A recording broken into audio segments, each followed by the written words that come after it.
Mamá de 2 hijos, estudió comunicación social en la Universidad Nacional de Córdoba, publicidad en Aguas de la Cañada y realizó estudios de PNL y coaching en la Escuela Argentina de PNL en Buenos Aires. Participó en el taller de literatura y resiliencia de Cristina Loza y recibió entrenamiento actoral en el taller de Julio Chávez.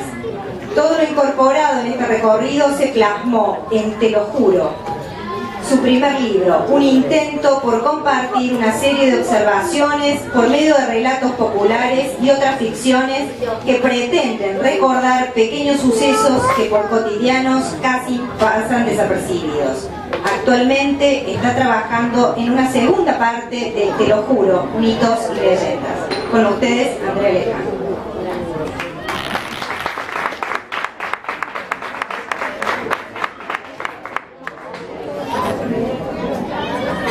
Bueno, muchísimas gracias. Buenas noches.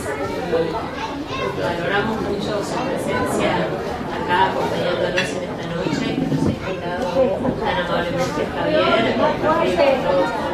¿Nos escuchan? A ver, ahora. Bueno, empezamos de nuevo entonces. Que les agradecemos mucho su presencia y yo en particular a Javier por invitarme a compartir con toda su gente, de sus lugares de orígenes, y bueno, a Javier y a Roberto que me acompañan también presentándoles y contándoles un poco a ustedes de qué se trata Te lo juro.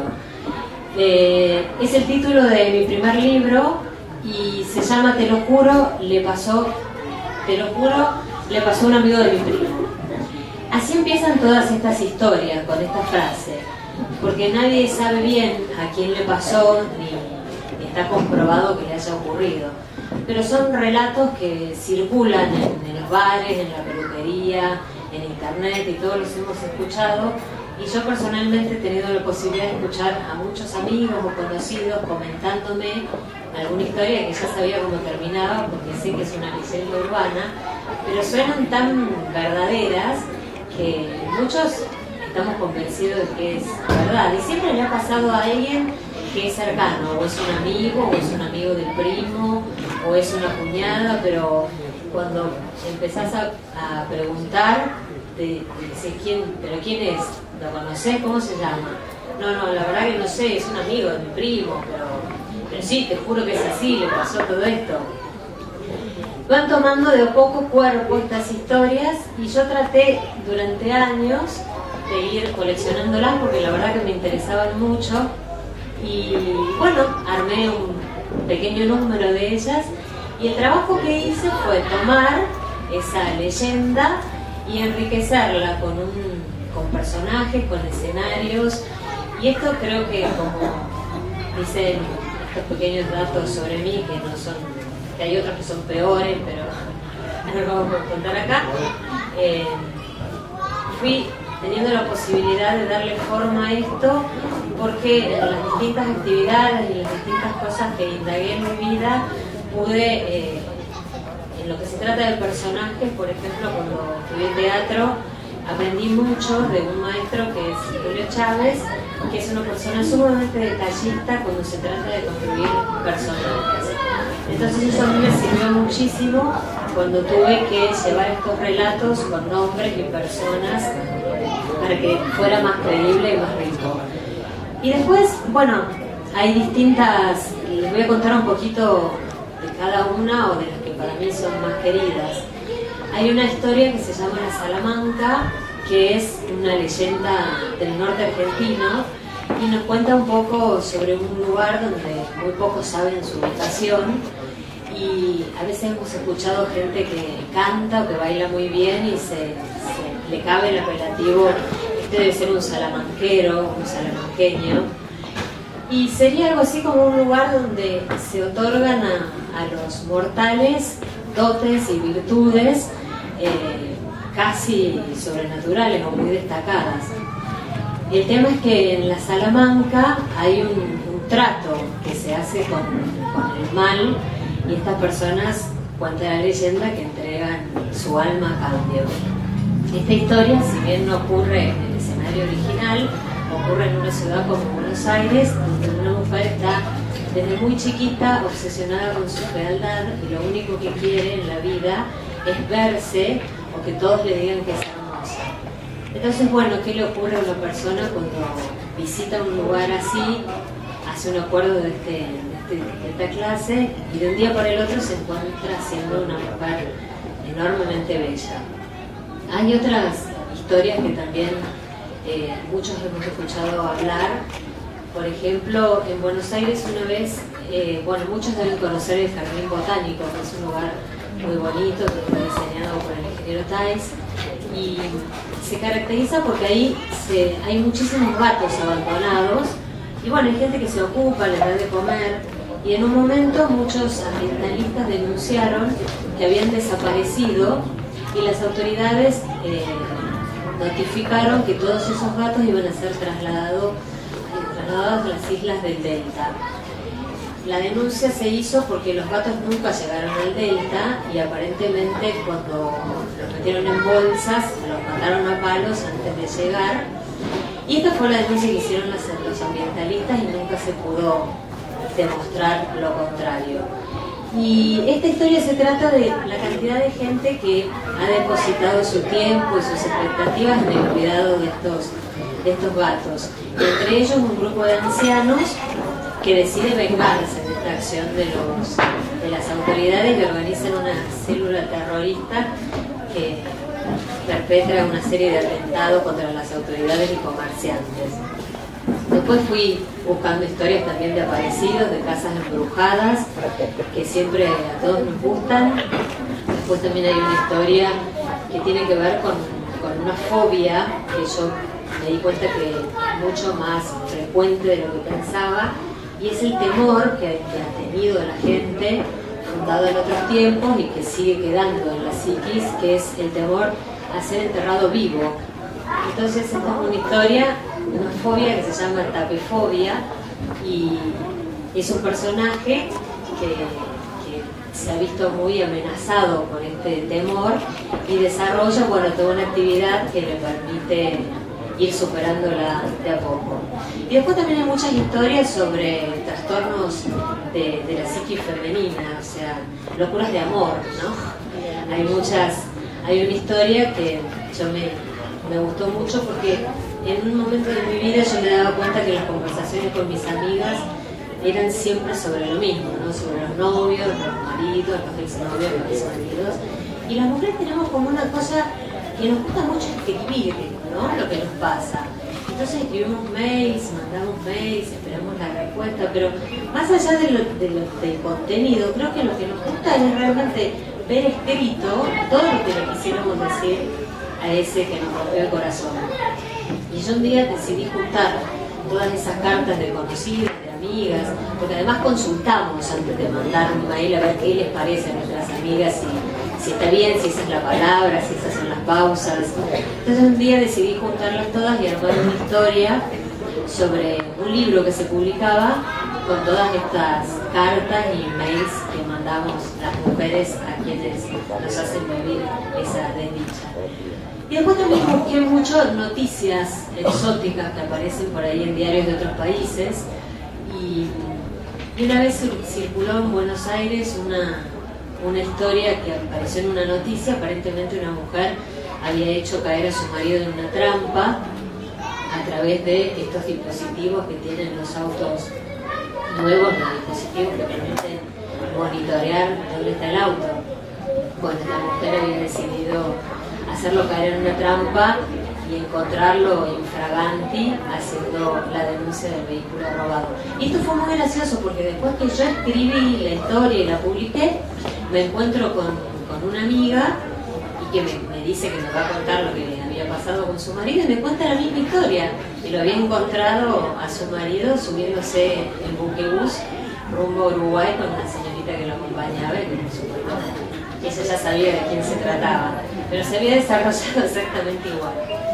Así que, bueno, ha sido un poco esta la intención, y como hay muchas leyendas que circulan todo el tiempo, siempre hay alguien que se acerca a contar una, o yo encuentro algo en internet, estoy efectivamente con muchas ganas trabajando en una segunda parte y desarrollando historias para compartir con los que les gustan las leyendas urbanas.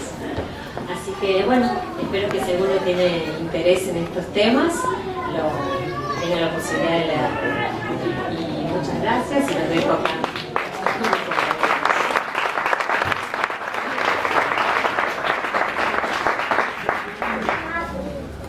Diferentes notas editoriales y crónicas en diarios y revistas de Argentina, y en 2011 su primer novela. Recibió su título de arquitecto de la Universidad Nacional de Córdoba en 1978. Estudió Bellas Artes en la Escuela Provincial Figueroa Alcorta durante los años 1973 y 1974 y en la Universidad Nacional entre 2004 y 2005. Entre 2002 y 2006 fue presidente de la filial Córdoba de la DAIA, Delegación de Asociaciones Israelitas de Argentina. Actualmente se dedica a la pintura y a la escritura, exponiendo sus obras en Argentina y en Barcelona, España, a la vez que continúa dirigiendo su estudio de arquitectura. También ha dado conferencias en distintas universidades e instituciones. Su libro, Dizna, Mensaje desde el pasado, ha estado entre los 5 más vendidos en la provincia de Córdoba en el primer semestre de 2012. Ha recibido además por esta novela histórica el premio Osip Rosenblatt 2012, que otorga la Asociación por el Progreso de la Educación junto al INADI y al Ministerio de Educación por su aporte realizado a la lucha contra la discriminación. Su próximo libro de investigación será lanzado en abril de este año y su próxima novela en agosto de este año también.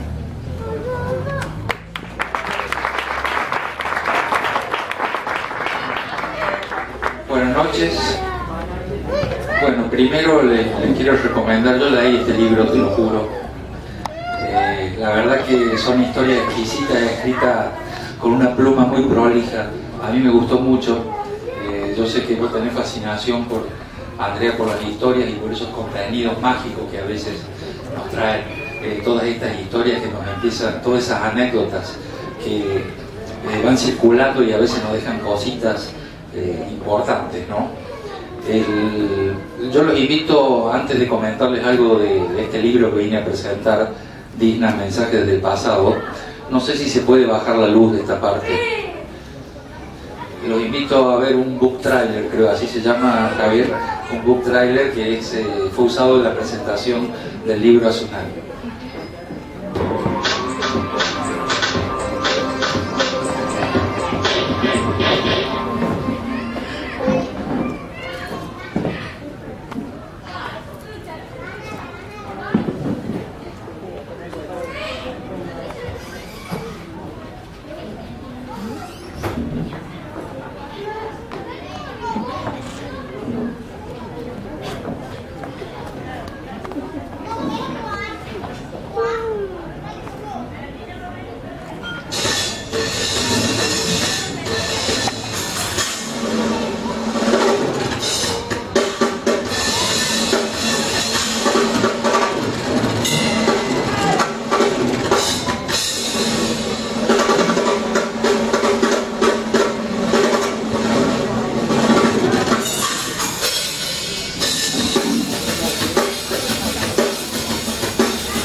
Bueno, como verán, esta novela se mete en varios temas, un poco en política, un poco bastante. En realidad el eje de la novela es una historia de amor porque parte de dos niños que se conocen en la infancia. Todo este libro está basado en hechos reales. Dizna es un pueblo que está en Bielorrusia.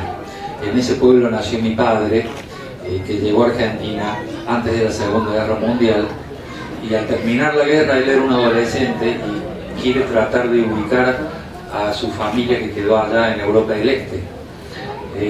Sus tíos, sus abuelos, sus primos, y bueno, era bastante difícil, él era menor de edad, había quedado huérfano, su padre potestad la tenía el Estado, y comienza con una serie de investigaciones que no puede llegar a desarrollar. El pueblo quedó detrás de las cortinas de hierro,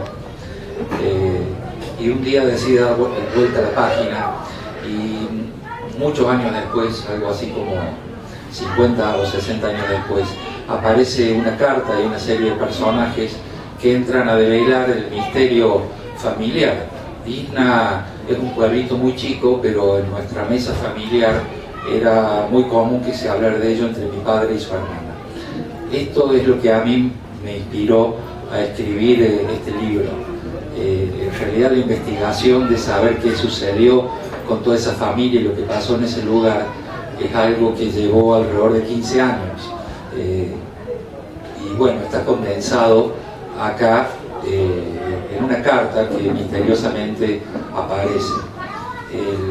La historia viaja en el tiempo y viaja también en el espacio, porque va de Argentina a Europa del Este, al Medio Oriente, a Estados Unidos, y va relacionando todos esos lugares. Y este hombre y esta mujer van desarrollando esa pequeña historia entre ellos a medida que van descubriendo hechos y eventos y se ven envueltos en una serie de situaciones. Yo estuve en todos los lugares estos que se mencionan acá en el libro, estuve en cada uno de los lugares de la historia, inclusive en Dizna, que es un pueblo que está en Bielorrusia, que se podría escribir otro libro sobre eso porque Bielorrusia es el único país soviético que todavía queda, está gobernado por un dictador que se llama Lukashenko, que gobierna hace 40 años, y quiere recrear él la Unión Soviética, entonces es un lugar muy particular para ir. A mí me dieron una visa por 5 días después de mucho gestionarla, y con fecha cierta, desde tal día hasta tal día, y cuando ingresé a Bielorrusia por la frontera norte desde Lituania en un auto con un traductor, me detuvo la KGB y yo pensaba que estaba en una película, pero no, en ese momento me quería volver a casa, a Córdoba, así que bueno, acá cerca de Villa de Totoral, lindo lugar acá. Hoy cuando llegamos veníamos observando, la verdad que es lindo, supongo que la deben pasar bien ustedes en el verano.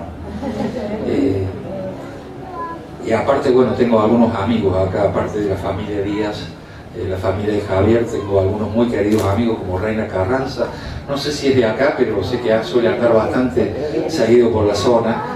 Reina es una muy cercana amiga a quien yo quiero mucho y que me ha enseñado mucho también.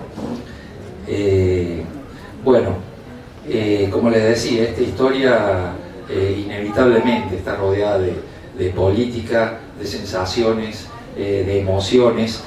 También ustedes han visto algunos cuadros, y los cuadros están en la obra no solamente porque pasa la historia también por los nazis, y los nazis robaron muchas obras de arte, sino que el protagonista de la historia es un pintor, y él siente a través de los colores de las pinceladas de sus cuadros, y eso se ve reflejado en muchas escenas del libro. El tema del arte también en el libro y de la creatividad de las personas es porque, como ustedes habrán visto en algunas fotos, el libro toca algunos temas que por ahí son un poco duros y pesados, son cosas de nuestra realidad, de la vida, de la historia de la humanidad, que está plagada de guerras. Hoy hablábamos con Javier y me decía él que el ser humano es quizás la única especie que se puede destruir a sí misma. Yo pensaba en otros animales y la verdad que no encontraba que otro animal ataca a uno de su propia especie, pero bueno, parece que entre los humanos se da. esta situación. Entonces la historia tiene sus partes un poco duras, pero un poco el amor, también el arte que viene siendo la creatividad del hombre, es lo que pone un poco de calma sobre todo esto, porque el hombre con su creatividad se expresa, con su creatividad crece, con su creatividad puede aprender, y eso quizás con un poco de suerte y con un poco de buena voluntad de cada persona puede hacer que el día de mañana tengamos un mundo un poquito mejor, sino para nosotros, al menos para nuestros hijos y nuestros nietos. Como les decía, todas las historias del libro son historias verdaderas, salvo el desenlace final. Es una novela, en síntesis. Los personajes que están en el libro, tuve oportunidad, porque la vida me lo ha planteado así, de poder conocerlos.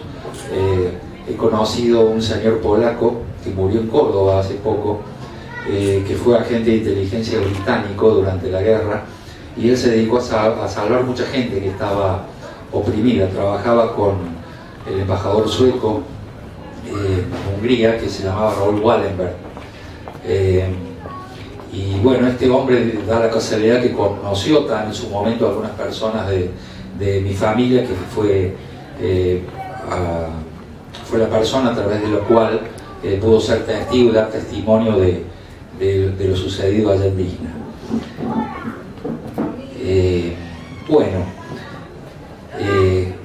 Para redondear, Disna es una novela. Yo la verdad que lo escribí con bajas expectativas.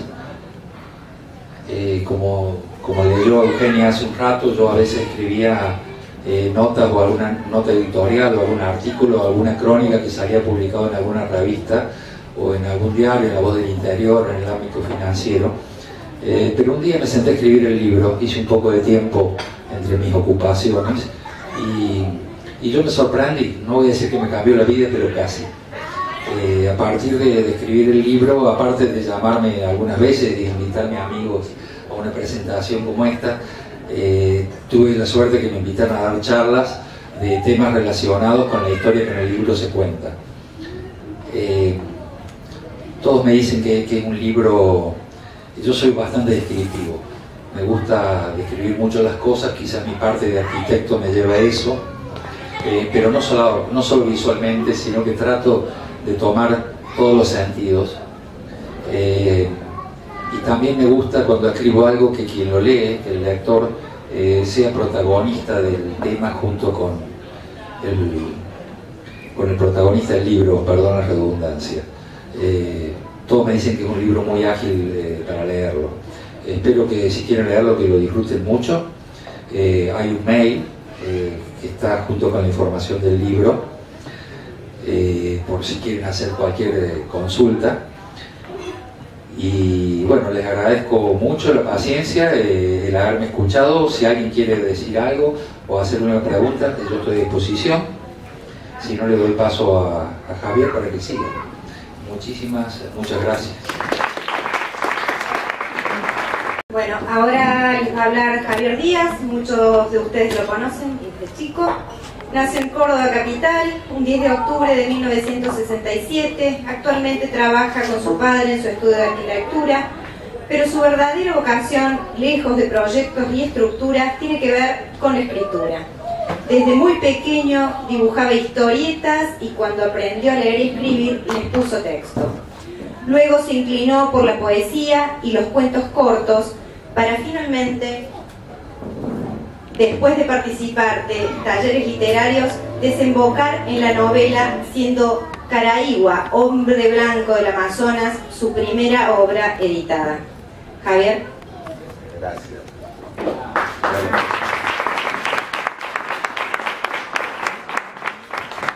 Muy buenas tardes, muchísimas gracias por venir y creo que está de más que les diga que es como si tuvieran un asado en mi casa.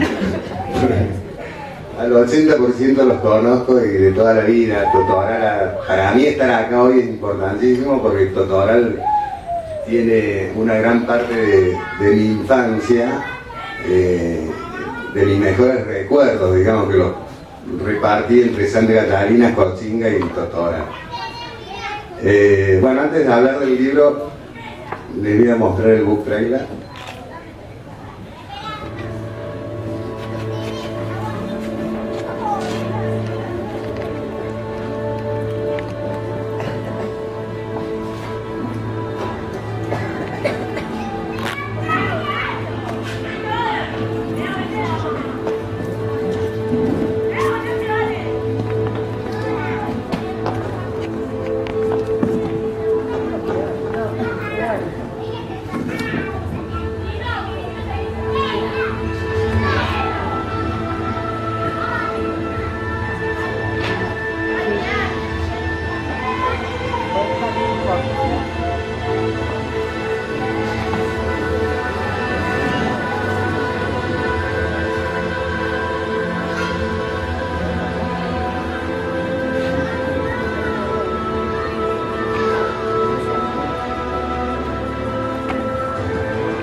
Bueno, eso es un resumen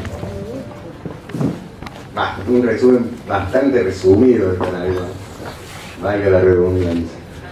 Caraiguá a mí se me ocurre a partir de una historia de un pariente muy cercano que estuvo perdido 2 años en el Amazonas, pero al yo desconocer bien la historia de él, de lo que él vivió ahí, porque en realidad nunca se la contó nadie. Algunos dicen que a la hija más grande, que es la única que realmente sabe lo que él vivió, tuve que recurrir a la ficción para desarrollar o imaginarme lo que él podría haber vivido ahí, en esta selva que es la más grande, la más peligrosa y la más húmeda del mundo, que tiene más de 1 millón de especies de animales, más de 500.000, nada más que entre insectos y arañas distintas. O sea, imagínense lo que debe ser estar ahí. Más del 20% de la población de plantas del planeta está en el Amazonas. Y bueno, yo me inspiré en la historia de este pariente, por eso dice que está inspirado en hechos reales, pero la novela es pura ficción. Como empieza y como termina, tiene que ver con la realidad. Todo lo que está en el medio, en el nudo, en el que se enlace, es ficción pura. Se trata de un hombre blanco criado en Córdoba a principios del siglo XX, en una sociedad hipermachista, rodeado de institutrices, de esclavas, hijo de un terrateniente, que se va al Amazonas con 2 amigos y se pierde. Por otro lado, y paralelamente, cuento la historia de una princesa de una tribu indígena que se llama Camargudá, y de un príncipe Agüeti, que es otra de las tribus del Amazonas, porque investigando encontré que también en la cuenca del Alto Xingú, el Xingú es uno de los afluentes más importantes del Amazonas, y en esa cuenca hay más de 50 tribus que nunca han tenido contacto con el exterior, o sea, que vienen hasta tienen entre ellas idiomas diferentes, culturas diferentes, creencias diferentes, y me apasionó estudiar más sobre estas tribus, y como que desarrollé mucho en la novela ese tema. Y también me encontré con la esclavitud, que en Brasil en 1888 se abolió, y en los campos de café usaban mucha mano de obra esclava. porque si la tuvieran que pagar no les alcanza lo que ganan para pagar la mano de obra, entonces usaban muchos esclavos. Actualmente aparentemente siguen usando esclavos, y bueno, me compenetré tanto con eso que desarrollé como pude, como se me ocurrió, y transportándome a lo que seguramente viviera en esa época, porque me pareció muy interesante, cosa que yo desconocía, como calculo que hay mucha gente que lo desconoce y que por ahí es bueno transmitirlo. La novela no tiene ningún mensaje filosófico, es una novela puramente de aventura. Es un triángulo, si la tengo que definir, es un triángulo amoroso entre dos indígenas y un hombre blanco que la interrumpe, digamos, y que se confabula para recrear esta historia mitológica donde hay mucha aventura, mucho amor y muerte. Yo la verdad que no me quedé muy conforme porque uno cuando se pone a corregir no termina más, y bueno, llegó un punto que dije, o le edito o me voy a pasar 2 años más corrigiéndola, así que bueno, decidí editarlo. Pero paralelamente empecé a escribir la segunda parte, donde es como una especie de revancha para mí, porque indagué mucho más, sobre todo en estas tribus, indagué mucho más en lo que es el Amazonas, lo importante que es para la tierra el Amazonas, y que hoy, justamente el viernes, leí un artículo que dicen que no le queda más de 20 años de vida al pulmón del mundo, o sea que es preocupante. Y bueno, como que me desquité en la segunda parte, que espero tenerla lista en abril. De todos modos, es una novela que, de acuerdo a las críticas que he tenido, ha gustado, atrapa, y se ha vendido relativamente bien. Así que bueno, espero que a los que les interese la lean y me compartan la crítica, que para mí es fundamental. Me digan después qué les pareció, sobre todo para que la segunda parte sea mejor. Y muchísimas gracias de nuevo por haber venido. Y